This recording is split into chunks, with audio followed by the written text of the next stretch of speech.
मैं बस इतना जानना चाहता हूँ कि राम नाम का बड़ा ही प्रभाव जगत में है। क्या वो राम जिसको वेद गाते हैं, शिव जिसका चिंतन करते हैं, वो राम? और क्या वो राम जिसने अवधपुरी में अवतार लिया, दशरथ के आंगन में जो खेले, माता पिता के आदेश का, वचनों का पालन करने के लिए जो अपनी पत्नी के साथ बन गए, वन में उनकी पत्नी को रावण ने हरण कर लिया और रावण का जिन्होंने उद्धार किया, वो राम? दोनों राम एक ही हैं या दूसरे दूसरे हैं? कहते हैं यहाँ पर याज्ञवल्क्य जी मुस्कुराए और कहा, महाराज प्रश्न आपका बड़ा ही उत्तम। क्यों? बोले जो जगत के कल्याण के निमित्त प्रश्न किया जाए वो सबसे सर्वोत्तम प्रश्न होता है, और आपने जो प्रश्न किया है ना, बोले वो जगत के कल्याण के लिए है। मुझे पता है कि भरद्वाज जी बड़े जानकार हैं, लेकिन चूंकि संसार के लोगों को राम का प्रभाव कैसा पता चले, इसलिए भरद्वाज जी ने राम कथा सुनने की इच्छा प्रकट की है। तो मैं आपको उत्तर जरूर दूंगा। अब कहते हैं ना, संसार में तार्किक बहुत होते हैं। देखिए, भरद्वाज जी ने तो संशय रखा समाधान मांगने के लिए, लेकिन संसार में भी बड़े तार्किक होते हैं। कहते हैं कबीर बाबा से किसी ने कहा कि तुम रोज राम राम करते हो, बताओ कितने राम हैं? बाबा कबीर कहते हैं कि राम तो एक ही है। बोले महाराज ये सारा संसार जो है राम में समाहित है और राम इस संसार में समाहित है, तो रोम रोम में जो रमा है वो राम है। इसलिए महाराज प्रत्येक इंद्रियों में जो बैठा है, बसा है, वही तो राम है, एक ही राम है। बोले अच्छा, ऐसा नहीं है। कहते हैं वो व्यक्ति कहता है कि महाराज एक राम दशरथ घर डोले, एक राम घट घट में बोले, एक राम का सकल पसारा, एक राम दुनिया से न्यारा, और या में कौन है राम तिहारा। बोले मैं अगर कह दूं कि 5 राम है, तुम मान लोगे? बोले महाराज अभी गिनवा दिया ना कि 5 राम हुए, अब बताओ या में कौन है राम तिहारा।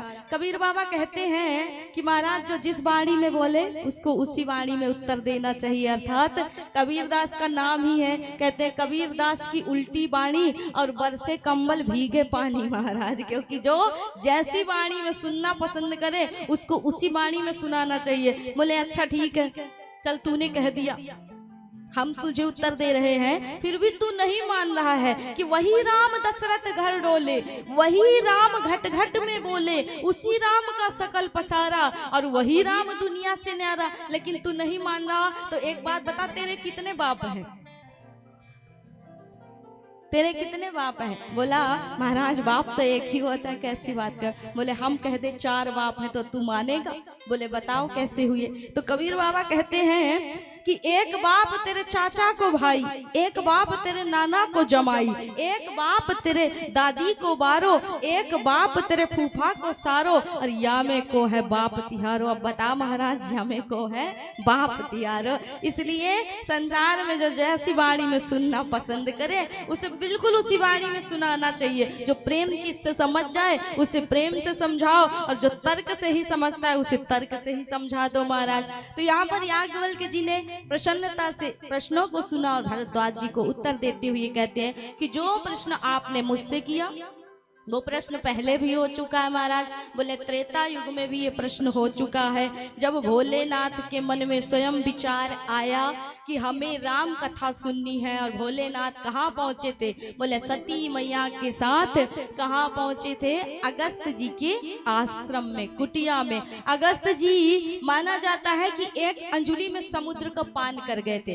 किस प्रकार किया था और क्यों किया था? कहते हैं अगस्त जी के पास वो शक्ति थी कि वो असंभव को भी संभव कर देते थे महाराज, ऐसे संत थे। कहा जाता है कि अगस्त जी जब वो समुद्र के ओर से गुजर रहे थे, उस समय एक टिटहिरी थी छोटी सी, वो कंकड़ उठा उठा करके, पत्थर उठा उठा करके समुद्र में डाल रही थी। अगस्त जी ने उससे देखा और पूछा कि ये क्यों कर रही है, किस लिए कर रही है? कहते हैं उस टिटहिरी ने जवाब दिया कि ये समुद्र बड़ा ही महाराज लोभी है, बड़ा ही दुष्ट है, इसने मेरे दिए हुए सारे अंडों को अपने अंदर समाहित कर लिया। उन अंडों को अपने बच्चों को पाने के लिए ही मैं इसको सुखाना चाह रही हूँ। कहते हैं उस समय अगस्त जी ने उसके भाव को देखा और कहा रुक जा, तेरा कार्य अभी कर देता हूँ। समुद्र देवता से अगस्त जी ने जाकर के निवेदन किया कि इस टिटहिरी के अंडे को वापस कर दो, लेकिन कहते हैं समुद्र तो अकड़ करके खड़े हो गए, हम काहू की बात क्यों सुने महाराज, क्यों माने।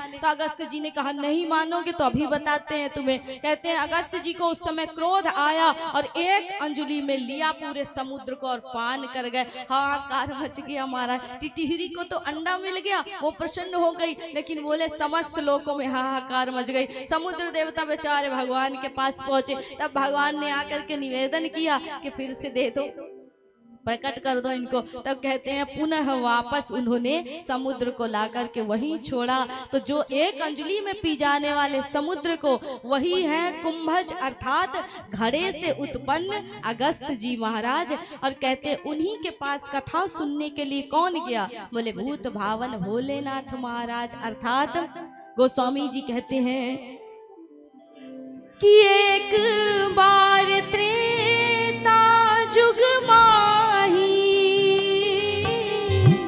शंभु गए कुंभज ऋषि पाही।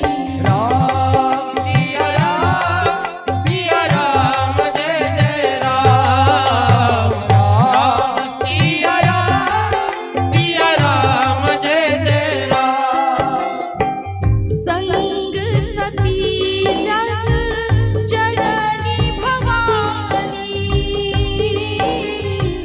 पूजे ऋषि अखिलेश्वर जानी।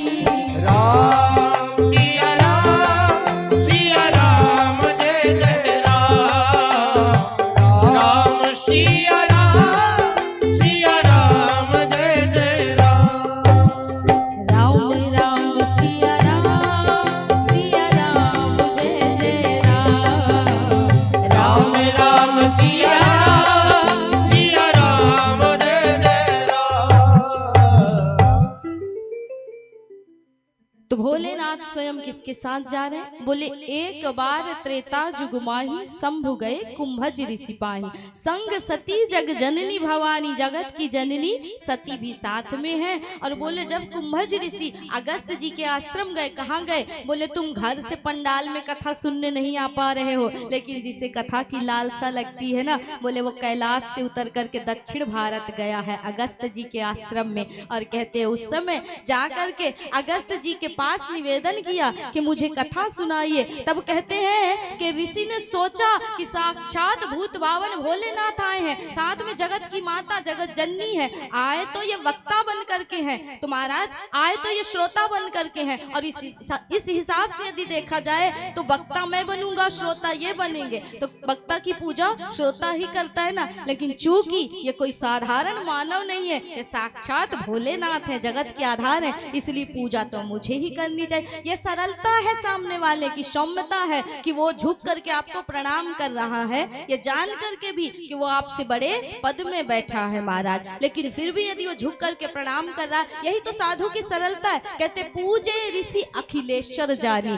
भगवान को साक्षात इस अखिल ब्रह्मांड का महानायक जान करके ऋषि ने जब इनकी पूजा की तो उस समय कहते हैं कि भोलेनाथ तो प्रसन्न हुए कि बताओ ऋषि की सरलता कैसी। श्रोता हम बन रहे हैं, पुष्प तो हम रखेंगे, पूजा हमें करनी चाहिए, लेकिन ये कर रहे हैं। लेकिन कहते हैं कि कथा दो प्रकार से सुनी जाती है, बीच बीच में समझ लीजिएगा। एक कथा में आते हैं श्रद्धा वाले, दूसरे आते हैं शंका वाले।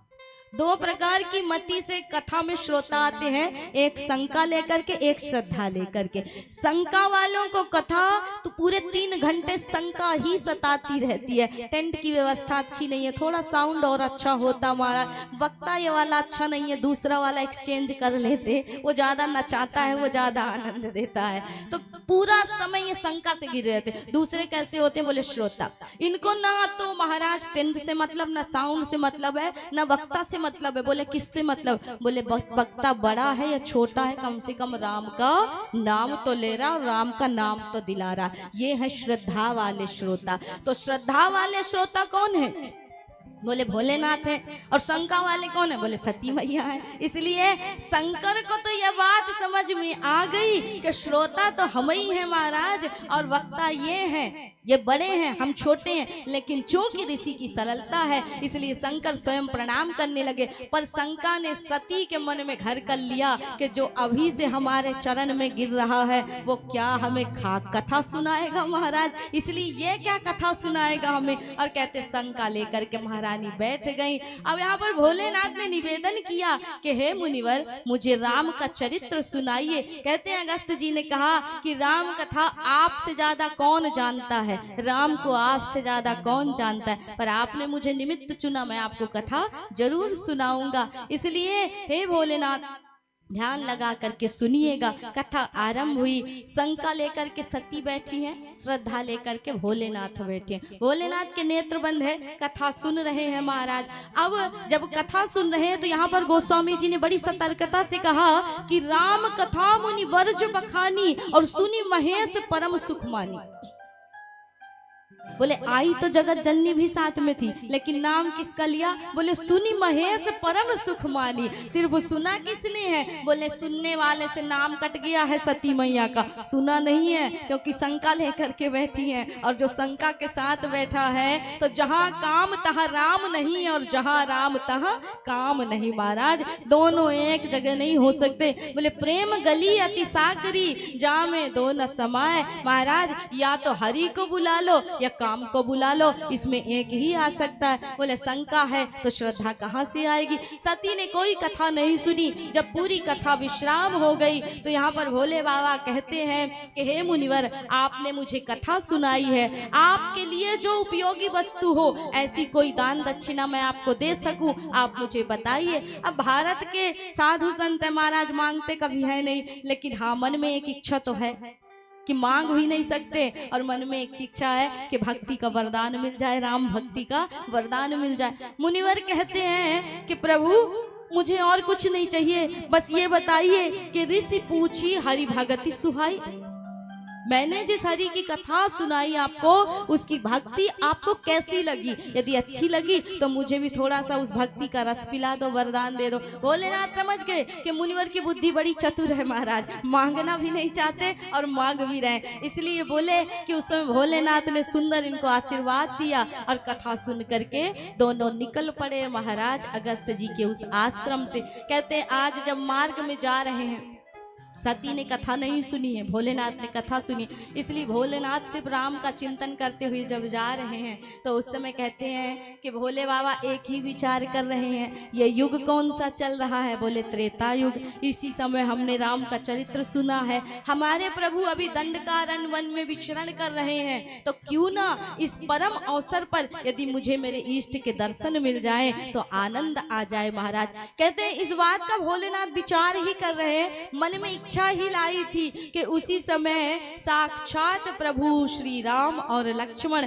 भगवान के सामने प्रकट हो गए। कहते उस समय जब भोलेनाथ ने प्रभु को देखा तो मन ही मन प्रणाम किया। जब मन से प्रणाम कर रहे भोलेनाथ को देख करके राम जी कहते हैं कि मन से क्यों प्रणाम कर रहे हो, सीधे चरणों में गिर करके प्रणाम कर लो ना महाराज, बात बन जाएगी। हम भी तो हृदय से लग जाए और हृदय से लगा लें अपने प्रभु को। तो उस समय भोलेनाथ कहते हैं कि प्रभु आप त्रेता में आए हैं मानव अवतार लेकर के, आप लीला कर रहे हो, अगर मैं प्रणाम करने गया तो भेद खुल जाएगा, लोग जान जाएंगे कि तुम ब्रह्म हो, ईश्वर हो। भगवान राम मुस्कुराए और नैनों से ही बात चल रही दोनों की। भगवान राम कहते हैं कि तुम्हारी खुद की पत्नी तो जान नहीं पाई कि हम ब्रह्म हैं महाराज, तो संसार क्या जानेगा? जो 24 घंटे तुम्हारे साथ है उसका शंका तो समाधान में बदला नहीं है, वो तो जान नहीं पाई कि हम ब्रह्म हैं, संसार क्या जानेगा। भोलेनाथ भी मुस्कुराए, वहां से आगे बढ़े। अब उस समय सती ने देखा ये लीला। सती कहती है कि प्रभु जगत आपकी वंदना करता है, आपकी पूजा करता है, ये दो बालक आखिर हैं कौन जिनको देख करके आपने प्रणाम किया? मानो ये किसी विरही की भांति किसी को खोज रहे हैं, ढूंढ रहे हैं, पुकार रहे हैं और आप इनको प्रणाम करो, ये है कौन? भोलेनाथ कहते कि देवी तुम तो समय से चूक गई। अर्थात कहने का अर्थ ये है कि जिसके अंदर भाव नहीं है उसे भगवान नहीं मिलते, चाहे ज्ञान जितना हो। कहा जाता है ना कि ज्ञान यदि महाराज सही मार्ग पर ना हो तो वो ज्ञान अहंकार है, और जब ज्ञान अहंकार बन जाता है तो वो विष हो जाता है। और यदि वही ज्ञान आपके अंदर विवेक जागृत कर दे तो वही ज्ञान कहते हैं अमृत बन जाता है महाराज। इसलिए एक ही ज्ञान दो लोगों को प्राप्त होता है, लेकिन अगर मार्ग गलत है और मार्ग सही है तो एक ज्ञान अमृत है और दूसरा ज्ञान जहर है महाराज। इसलिए आज तुमने मौका चूक दिया। कहा जाता है ना, बिन भाव के भगवान